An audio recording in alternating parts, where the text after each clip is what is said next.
Welcome to Revitalize and Replant with Mark Clifton, where we equip pastors to take their churches from declining to thriving by pointing them to a new future and a new hope. Join us weekly for encouragement and practical advice in your pastoring journey.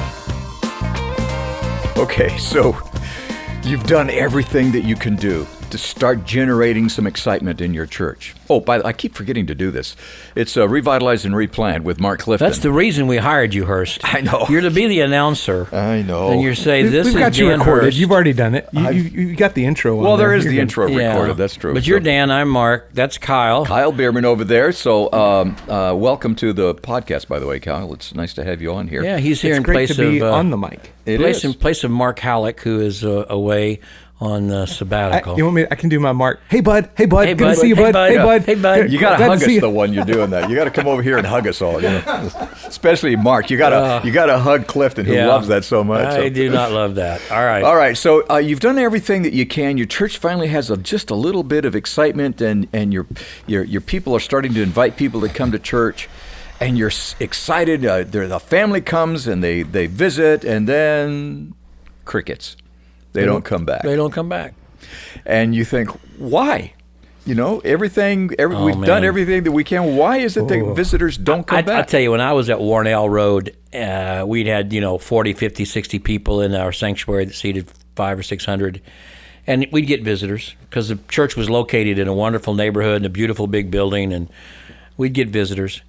And it was so discouraging. They would come and they wouldn't sign anything or fill anything out or, whatever.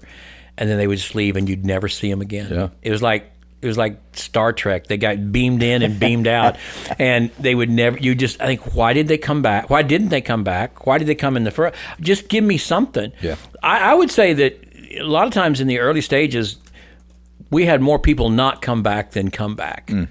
And this is a great article to help you understand why that may happen in your church.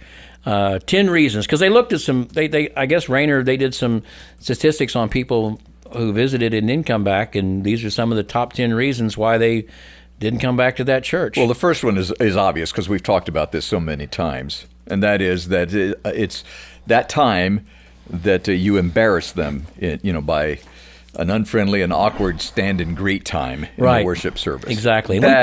We talked about this in an earlier podcast. There are a few exceptions to this. That would be knowing your church culture, some ethnic cultures, language cultures. Sure. If you do not acknowledge a new person, that's rude. Yes. So you need to understand that. There's some. But in most of our regular North American, Western, Anglo culture, you don't want to acknowledge a new person in a group and make them feel odd and stand out and say, if you're here for the first time, would you please stand up? Which is what we did the whole time I was a kid. Yeah. We have an usher who would like to hand you a card and place a red ribbon on you that says visitor. That's right. I forgot about the ribbon. So you put the red ribbon on your coat that says visitor, and let's all greet our visitors. There was a time, even probably in the 1950s or 60s, that seemed normal. It ain't normal today. No. So later on, what we did is we said, let's have all of our visitors remain seated, and the rest of us stand up. Yeah. Well, that's a real good view, looking at everybody's backside. And so just the awkwardness, and you got to be really careful about this in a normative-sized church, guys. Listen to me. A lot of your people like that meet and greet moment. I'm not a big fan of it. I think it breaks the temperature of the worship service, but it just becomes kind of just a talk and chat, and you got to get everybody back together again. I don't like it, but what it can do in a normative-sized church, it can make a visitor feel really conspicuous, because while somebody may turn around and go, hey, we're glad you're here, everybody else is carrying on intense conversations. Obviously, they know each other, they're happy, and it makes you feel really disconnected because that's not happening to you. Yeah. And Mark, you and I, you more than I, but both of us find ourselves as visitors in churches at times, as guest speakers and stuff. Showing up to a church for the first time is already uncomfortable. It's already uncomfortable. And this, the meet and greet time can make that exponentially more uncomfortable. Yeah, if you're a kind of an introverted person anyway, or uncomfortable around church people, the worst thing you can imagine is some pastor up there to say, okay, everybody turn around and talk to this person that just showed up and greet them, or stand up, or somehow or another. Obviously, guys, in this day and age, you simply want to say, hey, in the church program is our website and our phone number, our text, call us, text us, and here's a QR code. You can download everything about us. If you'd like us to pray for you, there's a place to fill that out. And I always would say this, we want you to get to know us at the speed that you're comfortable. You're in the driver's seat if you're here for the first time. If you'd like to talk with us today, text us. We'll talk to you before you leave church. If you want to find out about us, you've got it all there in the bulletin. You can find out about us as you want. Do it at your... People want that kind of freedom, I think. Okay, number 2, reason people don't come back. Are you ready? Give it to us. Wait. Unfriendly. Do you have a testimony, Dan? Church members. No, I don't have a testimony to it. I have a complaint. Okay. And the complaint is people think they're friendly. Yeah, they do. But they're not. No. You know, they're friendly to the people that they know. Yes. But they're it's awkward if you don't know somebody. You don't want to just walk up to them and go, "Hi, how are you?" You know, you're not going to do that. And so what I'll tell you what I tell my people to do. We call it our contact team. And our contact team is I have the room, the auditorium is set up in sections, and each of them are responsible for a section. And if somebody comes and sits in their section that they don't know, they make it a point to stop by before we start and say hello to them and welcome. I'm delighted you're here. Do you know somebody here in our church? Just conversational stuff. But it's not like a quiz. No. It's just conversational type stuff, and they get their name. Then they fill out a card. They don't have the visitor fill out the card. They go back and they fill out a card with the name and everything. That's a good idea. And they give it to us. Yeah. And so now we have that information, and we can just send them something if we want to. And I'm going to jump ahead because he touches on this, but this fits into the unfriendly. Train your people, pastors, that if someone's sitting in their seat, it's okay. Leave them alone. Yeah. Slide next to them. Sit in the pew somewhere else. He mentions that specifically later on, but I think that falls into the unfriendly because there's nothing less friendly than walking up and saying, "Oh, this is where I sit. You're in my seat." Yeah. There's another unfriendly church member thing because I actually saw this one time. I couldn't believe it, but someone shared this with me. They sent me a picture of it. That they came into the church as visitors with some young children, like toddler-age children, and the lady sitting next to them took her bulletin where it said nursery is provided and circled it with their pen and passed it over to them. Oh, my. Maybe really thinking she was being helpful, frankly. Yeah. I would imagine she thought, well, these people don't know we have a nursery. Yeah. But, I mean, those kinds of, you got to help your church members understand how to be nice, what to say. You know, Stetzer always says people aren't looking for a friendly church because everybody says, "Oh, we're a friendly church." They're looking for people who are friends. Yeah. Right. And listen to what Rainer says. This is worth listening to the podcast right here, this sentence. Most church members do not view themselves from the perspective of church guests. Ooh. They don't usually speak to church guests because they really don't know them. Church members may say hello, and then they will retreat to the comfort of a holy huddle to the people they already know. Yeah. And that's what I said before. We say hi to everybody. Yes, you do. And then you go off and you all are engaged in deep conversation, and the new people sit there and just look around like nobody's talking to me. And this is where, again, something that Mark Halleck says all the time is helpful here. You know, if it's uncomfortable, if it's awkward for you to go and have conversations with new folks, lean into it. Yes, lean into the awkward. Just embrace it because they're already feeling awkward. You're going to feel awkward. You just go up and you say hi, welcome, tell them who you are, help them find restrooms or classrooms or nursery or whatever, but embrace that awkwardness and really help them feel at home. Number 4, no place to get pertinent information on the church. Guests are trained by the experiences to look for a welcome center or for some information. But here's the catch. Some churches don't give that to them. There is no place. There's no table. There's no desk. There's no welcome center. There's no place visible that tells the first-time guest, here's where you can pick up information about our church. That also says we weren't expecting you to be here, frankly. And we don't know what to do with you.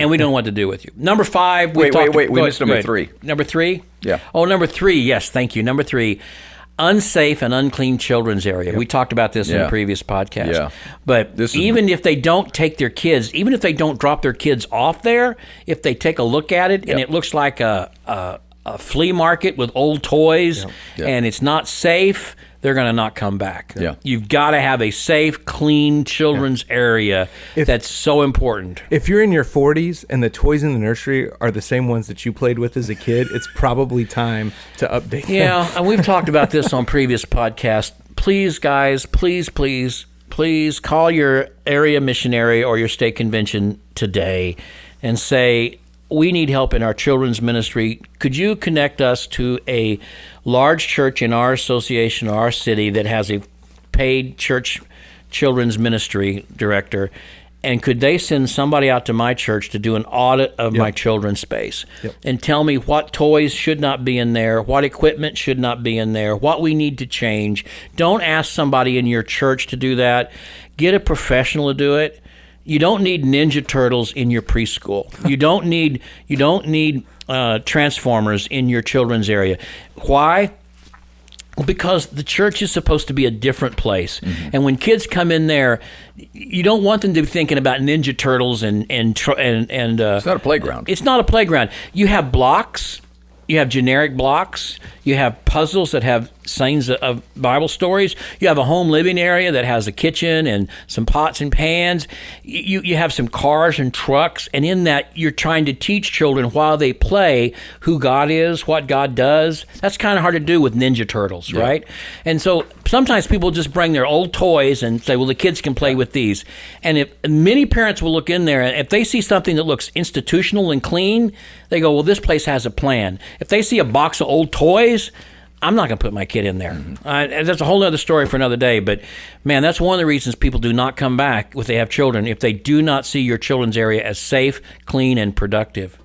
Okay, what's the next one? Well, we talked number 5, and we kind of touched on this the other day a little bit, but Kyle was, before we got started here, we were just talking about this very thing, a bad church website. Or no church website. Yeah.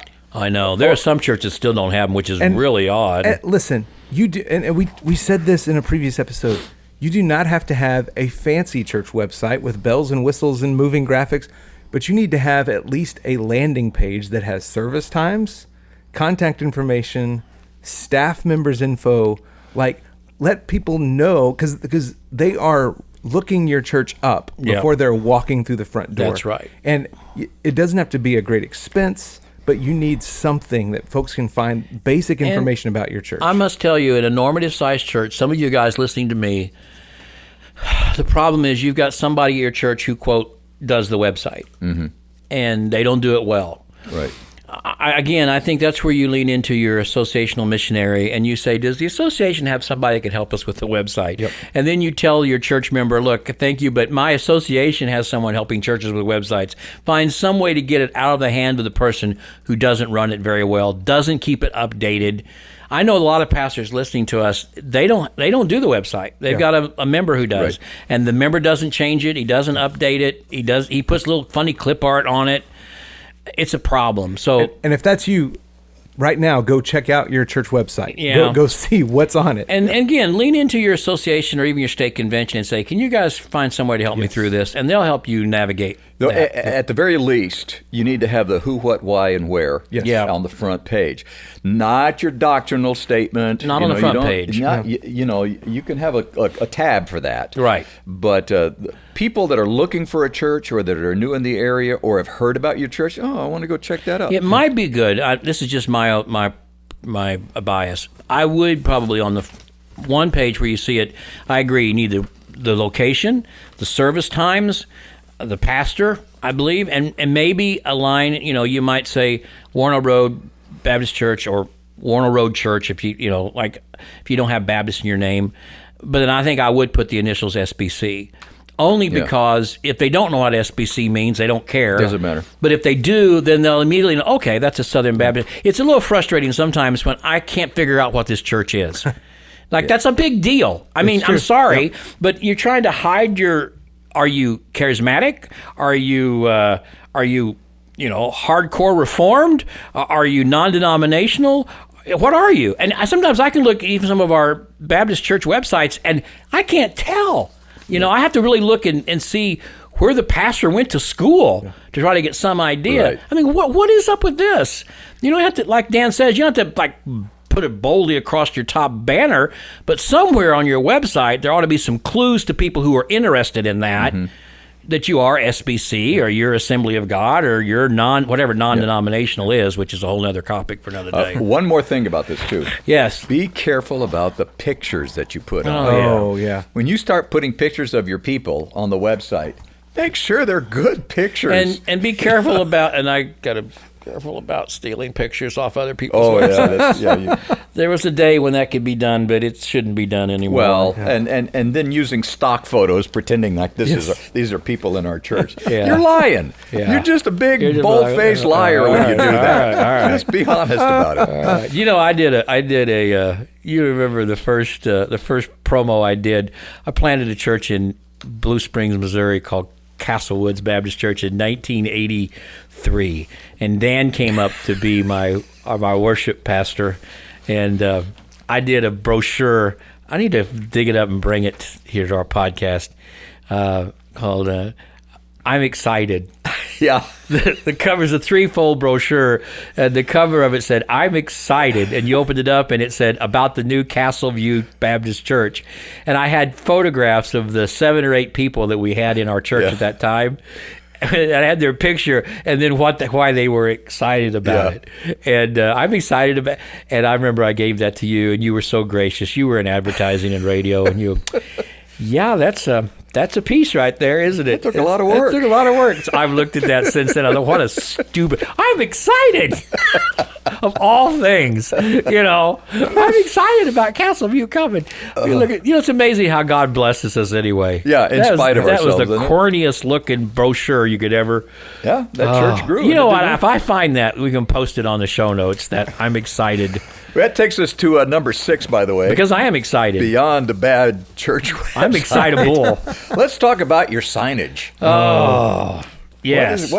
What if you've what does a sign in front of your church say? If you've ever been attending your church for a few weeks, you don't need a sign. But guests need signs. Yeah. They need to know directional signs for parking. They need to know signs for guest parking. They need to know signs of which door do I go in for the worship center. They need to know signs for where are the restrooms. They need to know signs for where are the children's areas. As we said in a previous podcast, down every hallway, if you've never been down that hallway before, you need to have a sign that says restrooms, worship center, children's area, parking lot. And boy, even normative-sized church buildings have multiple doors, multiple stairways, multiple hallways. Oh, yeah. And very few of them have layouts that make sense. They don't have any yeah, that's true. I went to one church that had the right idea, but they were trying to be clever and cute with it, and it backfired on them. They had the "You Are Here" signs, like maps of the church building and everything. Yeah. And in the auditorium, the main auditorium, they had, if you walked in the door, right in the door on the side of, let's say you walked in the side of the building, there would be a sign that says, "This is the You Are Here" type sign. And then on the auditorium, the diagram of the auditorium they had, it said, "You are not here, but you should be." Oh, no. Well, and again, this is where it would be helpful to have somebody come in and do an audit of your church signs. The signage. Because, so one of the churches that I pastored, when you came in the main door, the only way to get to the nursery, which is on the back side of the building from where you came in, was to go through the sanctuary or through the fellowship hall. Oh, and there was a Sunday school class that met in the fellowship hall. Oh, wow. And so I pointed folks through the sanctuary to the nursery. And a longtime church member came, "Why are you having them go that way? Why? Because they should just go through the fellowship hall." I said, "Well, there's a Sunday school class that meets in the fellowship hall. We don't want them feeling like they're interrupting the class." That's awkward. Yeah, so you've got to have somebody with an outsider's mindset come in to help you think through the best way to navigate. In this day and age, with all the cheap ways of making signs, you don't have to have them painted anymore or whatever. You can go to any Fast Signs or whatever and get them done, even Kinko's or whatever. You need to have a certain font and color that is your church, and every sign in your church good point. needs to be the same font, the same color. So there's an institutional look to it, which looks permanent, looks like there was some thought put in it. Years ago, I've told this story before, but I'm going to tell it again. Years ago, Dan's dad did a revival for me when I was at Castleview, and he was the music guy there. And I rented one of these portable, changeable marquees that you pull behind a trailer, and put it out in front of our church. It said "Revival with Harold Hurst, 7 p.m. nightly." Well, Dan found the letters in the church office for that sign. I show up on Sunday morning, and it said milk $1.28 a gallon, cigarettes $3.99 a pack. That's so wrong. I'm so ashamed of that. Goodness gracious. Even more shame that you bring it back up again. All right, let's go ahead. Let's talk about this one. 7. We are so guilty of this insider church language. Mm-hmm. You know, we have a different language than our guests have. Yeah. And we have to be really, really careful about that. We do. For example, we even may say, and there's nothing wrong with WMU. That's a good organization. Sure. But if we say, now the WMU meets next Thursday night, you've got some people, new people in that church, they know what that is. Go ahead and call it. We have a women's missionary union meeting next Thursday night. Be careful about, or we got something else going on. Be careful about using code words that only your members would know on a Sunday morning. Be sure to spell it out. So if you're giving those, and we talked about announcements, don't give many announcements anyway.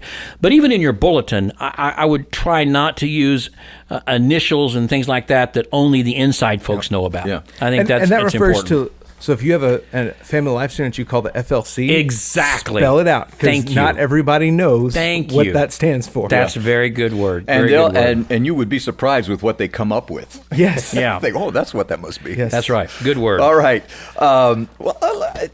We don't want to. We're almost out of time, so we need to go through this quickly. Go quick. We really need to hammer on this one. Boring or bad church services. That's a reason people don't come back. It is. We talked in a previous podcast that we sleepwalk through church services. Yeah. We don't put any real passion and thought into them. Boring does not mean your music isn't good. Right. It means the power of the Holy Spirit's not there. Mm-hmm. There's not some expectancy that God's going to do something every time we show up, that He is actually here. We're not asking Him to join us to be in this service. We're thrilled and excited that He's promised to be among us. And as we gather this morning, the risen Christ is here. We may not have a choir. We may not have a worship team. We may not have a decent piano player. We may not have a decent sound system. We may not have very many people in this sanctuary this morning. But let me tell you something. We have the risen Christ and all of His resurrected power. Anything can happen today. Yeah. That's how you don't have a boring worship service. Yeah. It's not about the other things. I mean, you expect that something is going to happen. That's right. And you anticipate it.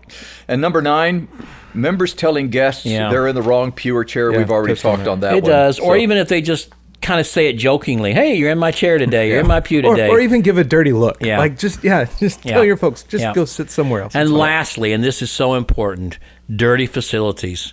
Yeah. Man, I tell you, it's sometimes you walk in and not only the way it looks, but the way it smells. Oh, yeah. Sort of a musty, old smell from like old hymnals and old Sunday school literature and old curtains and dusty old silk plants, old carpet. Yep. And the church is maybe shut up 3 or 4 days a week. It can smell musty. Yep. Mm-hmm. And for us walking in, it just smells like our church building. Yeah. Yep.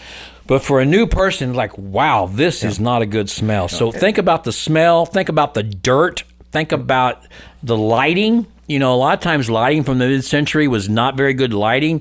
Lighting's so cheap today, man. Change out those lights. Get some good bright lights in there. Get some good stage lights on there so you got good lighting. Think about the lighting. That lighting can change the whole atmosphere of a church. Right. So those kinds of things. You can't do anything about the age of your facility, right? Some facilities are older, and they show that they're older. But you can do something about the cleanliness of your facility. And the way it smells and the way it's lit. Yep. And don't underestimate the value of a new coat of paint. Right. And something new on the walls. Go to IMB or NAM or your state convention. Find some good high-res photos of mission activities taking place right now, today, and put those things on the walls of your of your fellowship hall, of your hallway, of your vestibule, so that people who walk in realize there's something happening now. Maybe it's not happening at our church, but it's happening in an area of work that we're a part of. So you mean that wall that has all the pictures of the dead pastors? Yeah. Is Yeah. a no-no? When I was at Warnell, I took episode. the dead pastors' pictures down. I did. They were all there. That's what you saw when you first walked in. And most of them, some of them, only had a year on their, they were there from 1981 to 1982. There's a story there. But anyway, So I eventually took all those down. That's another story for another day. And I put up pictures of what we were doing right now: block parties, the feeding the football team on Friday nights, Sunday school classes. So I had all those pictures when you walked in the hallway. And then the last thing I put, and my wife was so depressed about it. I put a mirror, and I put a sign under the mirror that said, "Can't you picture yourself with us?" Oh, no. I did. Oh, man. Not every idea I have is a good idea. We need to do an episode sometime and just talk about, like, maybe call it seemed like a good idea at the time. Like, Clifton's just bad. the bad Clifton, ideas through the year. By the way, you can always count on people in your church for photography. That's right. There are people in the church that love photography. I still think walking down, looking at all those pictures, and then looking at yourself and saying, "Can't you picture yourself with my us?" goodness, all right. I thought that was a good idea at the time. Yeah, I still think it's a good idea. What a way to end this podcast, right?